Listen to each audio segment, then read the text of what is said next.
Breaking news. This week, President Donald Trump has officially revoked Secret Service protection for former Vice President and 2024 Democratic presidential nominee Kamala Harris, effective September 1, 2025. The controversial decision comes just ahead of her highly anticipated memoir book tour, sparking a heated debate about security, politics, and the treatment of former leaders.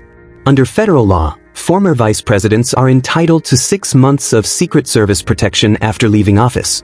Harris's official coverage ended on July 21, 2025, but in a move kept out of the public eye, then-President Joe Biden quietly extended her protection for an additional year through an undisclosed executive order.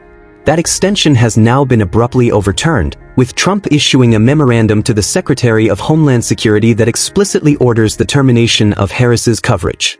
The directive reads, "You are hereby authorized to discontinue any security-related procedures previously authorized by executive memorandum, beyond those required by law, for the following individual, effective September 1, 2025, former Vice President Kamala Harris."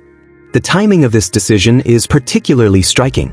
Harris is preparing for a nationwide book tour to promote her upcoming memoir 107 Days, scheduled for release on September 23, 2025.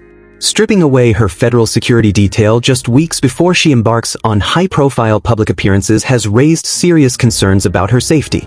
Losing Secret Service protection not only means the absence of around-the-clock personal guards but also the loss of advanced threat intelligence, digital monitoring, and federal resources that can prevent and respond to potential dangers. Private replacements for such comprehensive coverage could cost millions of dollars annually, expenses that few individuals outside of government can sustain. California leaders were quick to react.